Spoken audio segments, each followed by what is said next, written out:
चलिए आज की पढ़ाई हम लोग अंग्रेजी के एक प्रोवर्ब से शुरू करते हैं। अंग्रेजी के एक कहावत से शुरू करते हैं। Labour never goes in when, मेहनत कभी बेकार नहीं जाता है। आप अपने आसपास, आप अपने समाज में, आप अपने गांव में, आप अपने स्कूल में, आप अपने क्लास में देखेंगे कि जो व्यक्ति मेहनती है, लेबोरियस है, उसके चेहरे पर कभी उदासी नहीं रहती, हताशा नहीं रहता, निराशा नहीं रहता है। उसके चेहरे पर एक अजब का, गजब का आत्मविश्वास दिखता है। मेहनती आदमी कभी निराश नहीं होता है। वह इतना मेहनत करता है कि रात्रि में उसे नींद भी अच्छी तरह आती है और उसके चेहरे पर एक गजब का तेज, गजब का चमक होता है। तो आप भी मेहनत करना सीखिए। मेहनत कीजिएगा तो आप हर तरह के डिजायर्स को, हर तरह की इच्छाओं को पूरा कर सकते हैं। सिर्फ किसके बदौलत? मेहनत के बदौलत। चाहे आप गरीबी दूर करना चाहते हैं, चाहे आप किसी भी तरह की समस्याओं को अपने जीवन से हटाना चाहते हैं, मिटाना चाहते हैं, तो उसके लिए क्या करना होगा? मेहनत करना होगा। इसलिए लिखा हुआ labour never goes in when, मेहनत कभी बेकार नहीं जाता। इसलिए मेहनत करना सीखिए। देखिए धीरे धीरे धीरे धीरे एक न एक दिन आपके जीवन से सारी समस्याओं का सफाया हो जाए। तो आइए आज हम लोग पढ़ेंगे अब नाउन्स के संबंध में कुछ और बातें जो बची हुई थी, उसी को हम लोग अब पढ़ेंगे।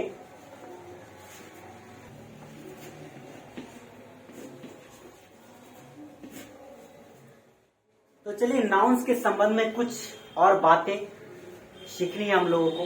वो पिछले वीडियो में हम लोग पूरा नहीं कर पाए थे।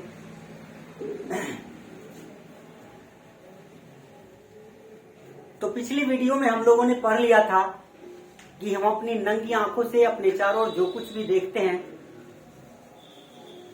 उसी को नाउन कहते हैं। हम अपनी नंगी आंखों से अपने चारों ओर जो कुछ भी देखते हैं, जो कुछ भी दिखाई पड़ता है, उनको कुछ न कुछ नाम है, उसी नाम को नाउन कहते हैं। परंपरागत अंग्रेजी ग्रामर के अनुसार नाउन 5 प्रकार के थे: proper noun, common noun, collective noun, material noun और एब्स्ट्रैक्ट नाउन। लेकिन मॉडर्न इंग्लिश ग्रामर के अनुसार नाउन सिर्फ 3 तरह के थे: प्रोपर नाउन, काउंटेबल नाउन और अनकाउंटेबल। और मॉडर्न इंग्लिश ग्रामर के अनुसार ही कुछ लोग नाउन को सिर्फ 2 भागों में बांटते हैं: कंक्रीट नाउन और एब्स्ट्रैक्ट नाउन। ये सब हम लोग सीख चुके थे। और एक छोटा सा परिभाषा भी मैंने लिखा था कि noun is the name of anything else. दुनिया के किसी भी चीज के नाम को ही नाउन कहते हैं। इसके अलावा नाउन के संबंध में कुछ और बातें जानना बहुत जरूरी है। तो वो क्या है? Singular countable. क्या है?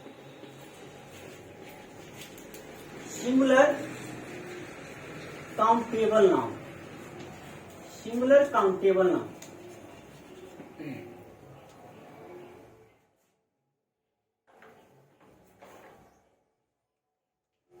सिंगुलर काउंटेबल नाउन के संबंध में कुछ जानकारी लेना बहुत जरूरी है।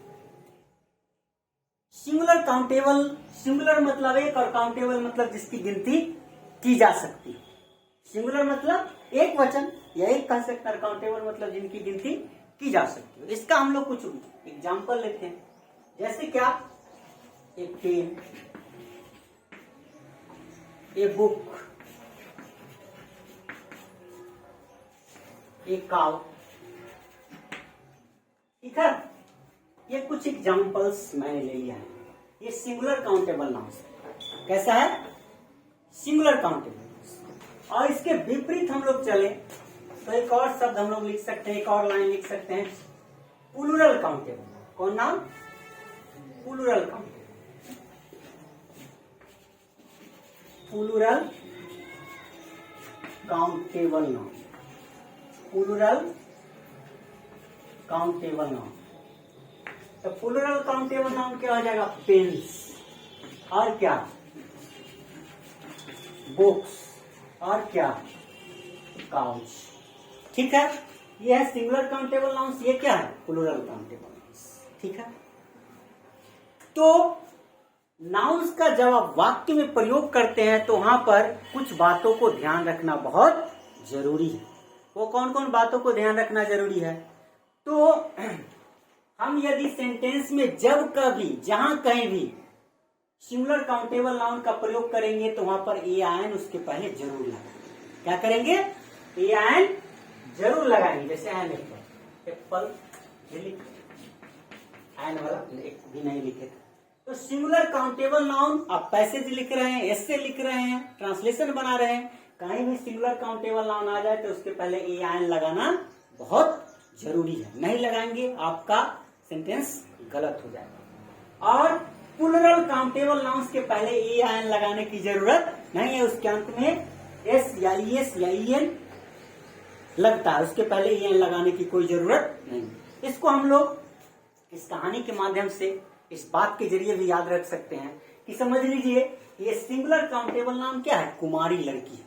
क्या है, कुवारी लड़की है। और ये विवाहित लड़की है। ये कुवारी सिंगुलर काउंटेबल नाउन कौन है, कुवारी लड़की है। और ये क्या है, विवाहित महिला है। ये विवाह हो जाने के बाद लड़की नहीं रहती, महिला हो जाती है। तो ये हो गया सिंगुलर काउंटेबल नाउन कुवारी लड़की। और ये क्या है, विवाहित महिला। तो जब तक लड़कियां कुवारी रहती है तो उसका देख रेख, उसको कहाँ जाना है, क्या करना है, उसकी समस्याओं का हल कौन करता है, उसका पति या पिता या भाई। कौन करता है, पिता या भाई। तो ए और एन कौन हो गया, पिता और भाई। ए और एन कौन हो गया, पिता और भाई। ठीक है, देख रहे हैं जब भी सिंगुलर काउंटेबल नाउन जहां भी आएगा तो उसके साथ बॉडीगार्ड के रूप में ए एन जरूर रहे। परीक्षा देने जाना है, कहीं भी जाना है तो या तो पिताजी जाएंगे या कौन जाएगा, भाई जाएगा।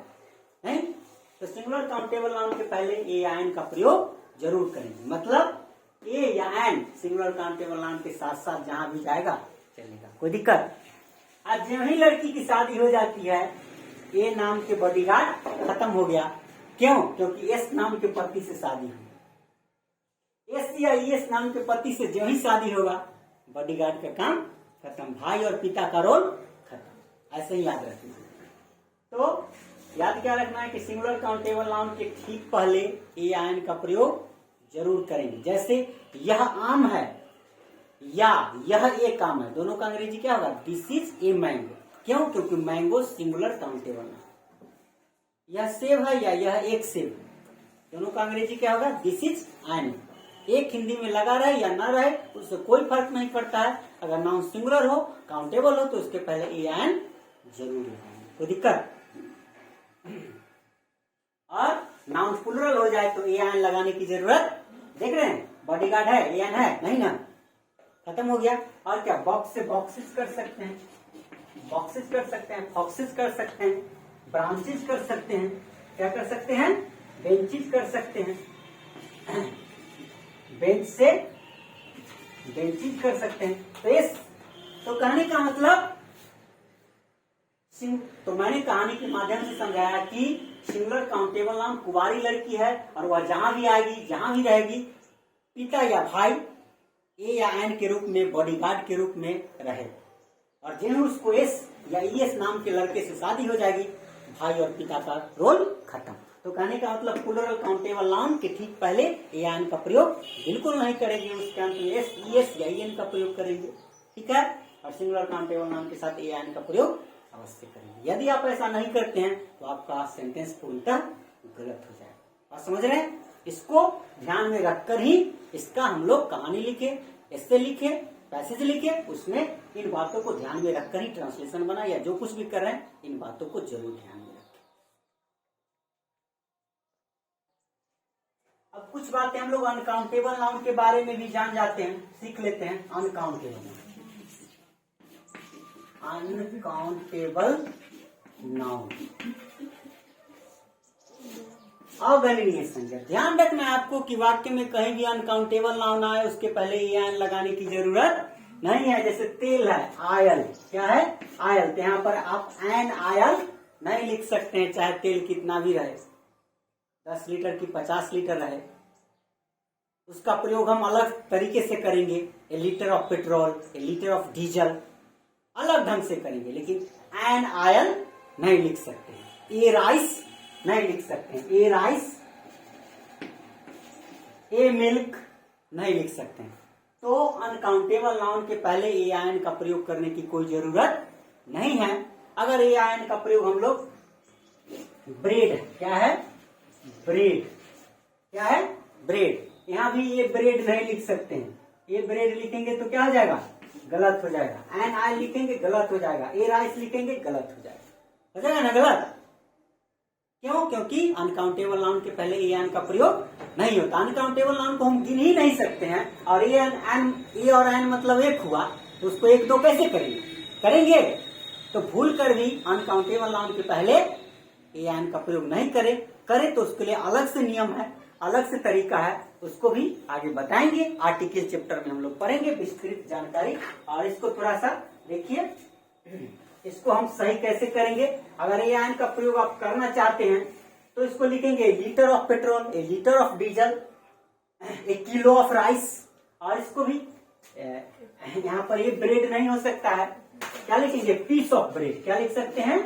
ए piece of bread, PIEC, a piece of bread, a piece of bread. A litre of petrol, a litre of diesel, a kilo of rice. इस तरह से एन का प्रयोग कर सकते हैं। लेकिन सिर्फ राइस लिख रहे हैं, सिर्फ ऑयल लिख रहे हैं, सिर्फ ब्रेड लिख रहे हैं, तो ए एन लगाने की जरूरत नहीं है। चलिए तो आगे अब अगले वीडियो में नाउन से संबंधित ढेर सारी और चीजें हम लोग सीखेंगे। ढेर सारी चीजें क्या क्या सीखेंगे कि नाउन का नंबर पढ़ेंगे, सिंगुलर कैसे बनाते हैं, कहाँ एस लगेगा, कहाँ एस लगेगा। नाउन का जेंडर पढ़ेंगे कि नाउन के जेंडर कितने तरह के होते हैं, कौन कौन जेंडर होता है। इन सब के बारे में अगले वीडियो में हम लोग जानकारी लेंगे।